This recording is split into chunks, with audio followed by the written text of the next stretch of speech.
السلام علیکم ورحمۃ اللہ وبرکاتہ۔ الحمدللہ وکفا والصلاۃ والسلام علی من لا نبی بعد۔ میری عزیز ماں بہنوں، آج میں جو آپ لوگوں کے سامنے گفتگو کروں گی اس کا موضوع ہے اسلام میں پردے کا حکم۔ اللہ تعالیٰ نے اپنے نبی سے کہا کہ اپنی بیویوں سے کہہ دیجئے کہ جب بھی اپنے گھروں سے نکلیں بڑی بڑی چادریں لے کر نکلیں، اپنے آپ کو چھپا کر اپنے بدن کو دوپٹے سے بڑی چادر سے ڈھانپ کے نکلے۔ اور آج میں اور آپ امت محمدیہ کا دعویٰ کرنے والی اپنے چہرے سے پردہ اتار کے اپنے چہرے کو بازار کی زینت بنا کے تو اور میں جب بازار کی شاپنگ کرتی ہیں تو بتاؤ پھر میرا اور آپ کا حق بنتا ہے کہ ہم کہیں کہ ہم امت محمدیہ میں شمار ہیں؟ نہیں میری عزیز ماں بہنوں، زیادہ لمبی گفتگو نہیں کروں گی، چند منٹ برداشت کرو، چند منٹ کی گفتگو کروں گی۔ اگر تیرا ایمان تازہ ہوا تو اس حدیث کو تو ضرور پورا سنے گی۔ میری عزیز ماں بہنوں، حدیث کیا ہے؟ رسول اللہ صلی اللہ علیہ وسلم نے فرمایا، بنی اسرائیل میں سے بھی عورت کی وجہ سے فتنہ اٹھا تھا۔ آج موجودہ دور میں دیکھ لو، آج بھی عورت ہی فتنہ ہے۔ برائی کی، بے حیائی کی دعوت عورت ہمیشہ خود دیتی ہے۔ میری عزیز ماں بہنوں، اللہ تعالیٰ جب اپنی عدالت لگائیں گے تو اللہ تعالیٰ کیا کہیں گے؟ اس عورت کو لے جو جہنم کے دروگوں، اس کو جہنم میں پھینک کے آؤ۔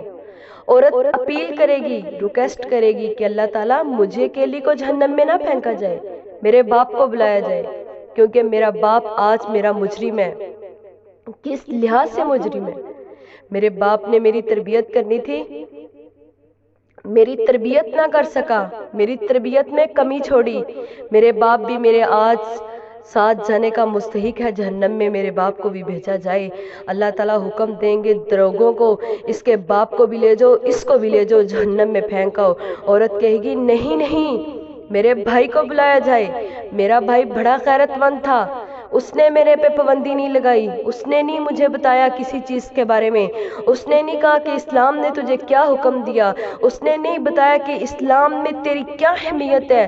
میرا بھائی بھی آج میرا مجرم ہے، میرے بھائی کو بھی میرے ساتھ گرفتار کر کے جہنم میں بھیجا جائے۔ اللہ تعالیٰ حکم دیں گے کہ دروگوں پکڑ لو، اس کو بھی، اس کے باپ کو بھی، اس کے بھائی کو بھی، اس کو لے جو جہنم میں۔ عورت پھر ریکویسٹ کرے گی، نہیں اللہ تعالیٰ جی، نہیں ایسا نہیں ہو سکتا، میرے شوہر کو بلایا جائے۔ شوہر کو بلایا جائے گا۔ عورت کہے گی میں پہلے باپ کی ملکیت تھی، باپ کی ملکہ بن کے، باپ کی شہزادی بن کے میں نے باپ کے گھر زندگی گزاری، باپ نے مجھے اس انسان کے ساتھ رخصت کر کے مجھے بھیجا اور اس شوہر نے میری وفاداری نہ کی، اس نے میری خیال نہ رکھا، اس نے میری تربیت نہ کی، آج میرا یہ بھی مجرم ہے، اس کو بھی میرے ساتھ پکڑیں اور اس کو بھی میرے ساتھ جہنم میں ڈالیں۔ اللہ تعالیٰ حکم دیں گے کہ پکڑ لو، اس کو بھی، اس کے باپ کو بھی، اس کے بھائی کو بھی، اس کے شوہر کو بھی، ان کو لے جاؤ جہنم میں۔ عورت پھر ریکویسٹ کرے گی، نہیں میرا سب سے بڑا بیٹا میرا بڑا لاڈلا تھا، اس کو بلایا جائے۔ اللہ تعالیٰ اس کو اپنی عدالت میں بلائیں گے۔ عورت کہے گی کہ یہ میرا بیٹا وہ تھا، ہر ناز و نخرے میرے سے منواتا تھا، میرے ہاتھ کی بنی روٹی کھاتا تھا، مجھے ہر کام سے روکتا تھا، مگر اس نے کبھی مجھے یہ نہیں تھا کہا کہ ماں تو پردہ کر کے نکلا کر، ماں تو اپنا چہرہ چھپا کے نکلا کر، ماں تو غیر محرموں سے منہ چھپا کے جایا کر۔ میرا بیٹا بھی آج میرا مجرم ہے، میرے بیٹے کو بھی بلایا جائے، میرے بیٹے کو بھی میرے ساتھ جہنم میں پھینکا جائے۔ اس حدیث سے ثابت ہوتا ہے کہ ایک عورت 4 مردوں کو لے کے جہنم میں جائے گی۔ سب سے پہلے باپ کو، بھائی کو، شوہر کو، بیٹے کو، سب کو لے کے جہنم میں جائے گی۔ میری عزیز ماں بہنوں، دیکھو حدیث چھوٹی سی ہے مگر اس کا مفہوم اگر دیکھنے میں آئے تو بہت بڑا نکلتا ہے۔ آج میں نے اور آپ نے اپنے وجود کی حفاظت کس طرح کرنی ہے؟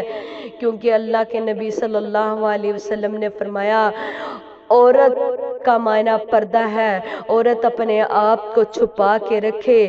اللہ کے نبی نے فرمایا آج میں اور تو گرمی کی شدت کی وجہ سے پسینے کی سمیل برداشت نہیں کر سکتی، ہم باڈی سپرے کا استعمال کرتے ہیں، اچھے اچھے پرفیوم کا استعمال کرتے ہیں۔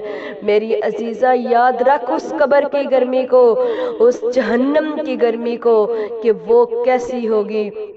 آج تو اور میں پرفیوم لگا کے اپنے آپ کو بنا سنوار کے زیب و زینت اختیار کر کے بازاروں میں جب جاتے ہیں، اس کے بارے میں کیا حدیث آتی ہے؟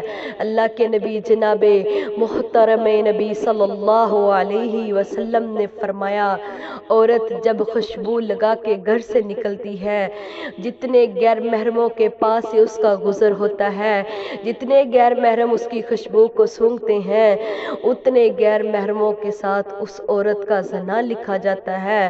اللہ کے نبی نے فرمایا اس عورت کو چاہیے کہ وہ جب گھر اپنے واپس آئے آ کے غسل جنابت کرے، کیونکہ وہ زنا کر کے آئی ہوتی ہے۔ دیکھیں حدیث سے ہمیں کیا ملتا ہے۔ اللہ تعالیٰ سے دعا ہے کہ اللہ ہمیں عمل کرنے کی توفیق دیں۔ یا اللہ ہمیں اپنی عزت کی، اپنے وجود کی، اپنے جسم کے تحفظ کرنے کی اللہ ہمیں توفیق دیں۔ وما توفیقی الا باللہ۔